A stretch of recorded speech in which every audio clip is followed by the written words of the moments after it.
ഇന്ന് ലോക ഓട്ടിസം അവബോധ ദിനമാണ്. ഓട്ടിസം സ്പെക്ട്രം ഡിസോർഡർ എന്നതിനെക്കുറിച്ച് അവബോധം വളർത്തുക. അതിനാണ് എല്ലാ വർഷവും ലോക ഓട്ടിസം അവബോധ ദിനം ആചരിക്കുന്നത്. ഓട്ടിസം ഒരു രോഗമല്ല, ഒരു അവസ്ഥയാണ്. തുടക്കത്തിലെ തിരിച്ചറിയാനായാൽ ഓട്ടിസം ചികിത്സ എളുപ്പമാകുമെന്നാണ് ആരോഗ്യ വിദഗ്ധർ പറയുന്നത്. ഓട്ടിസം ബാധിച്ച കുട്ടികളുടെ മാതാപിതാക്കൾക്ക് ചികിത്സയെക്കുറിച്ച് അവബോധം ഉണ്ടാക്കണം. ഓട്ടിസം ചികിത്സയിൽ ഇത് വളരെ പ്രധാനമാണെന്നും ആരോഗ്യ വിദഗ്ധർ പറയും.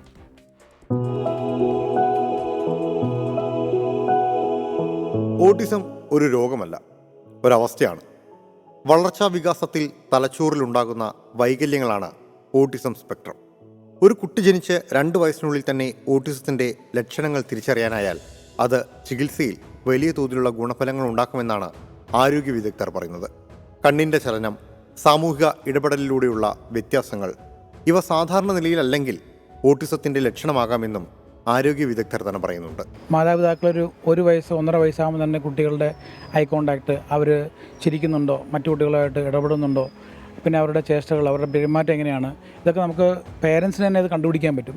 അപ്പോൾ അവർ സാധാരണ ഒരു ഡോക്ടറെ കാണാൻ പോകുമ്പോൾ, ഒരു പീഡിയാട്രീഷ്യനെ കാണാനായിട്ട് വാക്സിനേഷൻ പോകുമ്പോഴോ അല്ലെങ്കിൽ അവർ ഒരു പനിക്കായിട്ട് പോകുമ്പോഴോ ഇങ്ങനെയുള്ള കാര്യങ്ങൾ അവരുടെ ഫാമിലി പീഡിയാട്രീഷ്യനോട് ഡിസ്കസ് ചെയ്ത് കഴിഞ്ഞാൽ അവർക്ക് നേരത്തെ തന്നെ ഇങ്ങനത്തെ സിംറ്റംസ് കണ്ടുപിടിക്കാൻ പറ്റും.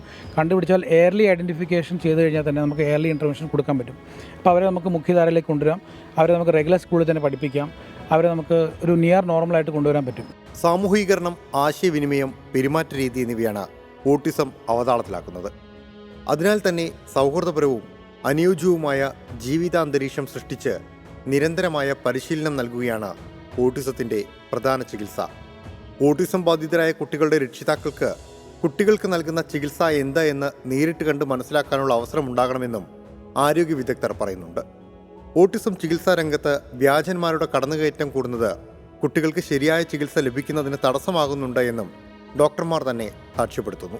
മാതാപിതാക്കൾ അങ്ങനെയുള്ള സെൻ്ററുകൾ ചൂസ് ചെയ്യുമ്പോൾ അവിടെ ക്വാളിഫൈഡ് ആയിട്ടുള്ള ആളുകൾ വർക്ക് ചെയ്യുന്നുണ്ടോ, അതുപോലെ ആ ട്രെയിനിങ് പ്രോഗ്രാമിൽ സ്പീച്ച് തെറപ്പി ആണെങ്കിലും ഒക്യുപേഷൻ തെറപ്പി ആണെങ്കിലും ആ തെറപ്പി സെഷനിൽ മാതാപിതാക്കളെ ഇൻവോൾവ് ചെയ്യുന്നുണ്ടോ. ഞങ്ങൾ പ്രധാനമായിട്ടും നമ്മൾ നോക്കേണ്ടത് അമ്മയാണ് കൂടുതൽ ഇൻവോൾവ് ചെയ്യിപ്പിക്കുന്നത്. കാരണം ആ കുട്ടിയെ നമ്മൾ നോക്കുന്നത് ഒരു 45 മിനിറ്റ് അല്ലെങ്കിൽ 1 മണിക്കൂറായിരിക്കും ഒരു കുട്ടീനെ ഒരു തെറപ്പിസ്റ്റ് നോക്കുന്നത്. അപ്പോൾ ബാക്കി സമയങ്ങളിൽ ഇവരുടെ പേരൻറ്റിൻ്റെ കൂടെയാണ് കുട്ടി ഇരിക്കുന്നത്. അപ്പോൾ അതുകൊണ്ട് ഈ കുട്ടികളെ ട്രെയിൻ ചെയ്യുമ്പോൾ പേരൻസും കൂടെ ഇരുന്നെങ്കിലേ ഉള്ളവർക്ക് കാര്യങ്ങൾ മനസ്സിലാക്കാൻ പറ്റത്തുള്ളൂ. കൃത്യമായ ചികിത്സ നൽകുന്നതിനോടൊപ്പം തന്നെ കുട്ടികളെ സാധാരണ സ്കൂളിൽ വിട്ടാണ് പഠിപ്പിക്കേണ്ടതെന്നും പെരുമാറ്റ വൈകല്യങ്ങളോ സാധാരണ സ്കൂളുകളിൽ വിടാൻ കഴിയാത്ത സാഹചര്യങ്ങളോ ഉള്ള കുട്ടികളെ മാത്രമേ സ്പെഷ്യൽ സ്കൂളുകളിൽ വിടാവൂ എന്നും ആരോഗ്യ വിദഗ്ധർ ചൂണ്ടിക്കാണിക്കുന്നു.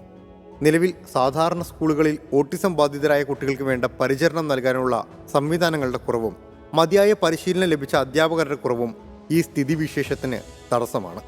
സ്പീച്ച് തെറാപ്പിസ്റ്റ്, ഒക്യുപേഷണൽ തെറാപ്പിസ്റ്റ് എന്നിവരുടെ എണ്ണം സാധാരണ സ്കൂളുകളിൽ ഉണ്ടായാൽ ഓട്ടിസമായ കുട്ടികൾക്ക് കൂടുതൽ പരിചരണം ലഭിക്കുമെന്നും ആരോഗ്യ വിദഗ്ധർ ചൂണ്ടിക്കാണിക്കുന്നു. ഓട്ടിസം ബാധകമായ കുട്ടികളെ അകറ്റി നിർത്തുകയല്ല, അവരെ ചേർത്ത് നിർത്തി കൊണ്ടുപോവുക എന്നതാണ് ആധുനിക സമൂഹം കൈവരിക്കേണ്ട പ്രധാന നേട്ടങ്ങളിലൊന്ന്. ആ ബോധ്യം നമുക്ക് ഓരോരുത്തർക്കും ഉണ്ടാകേണ്ട ദിനം കൂടിയാണിന്ന്. 24 കൊച്ചി.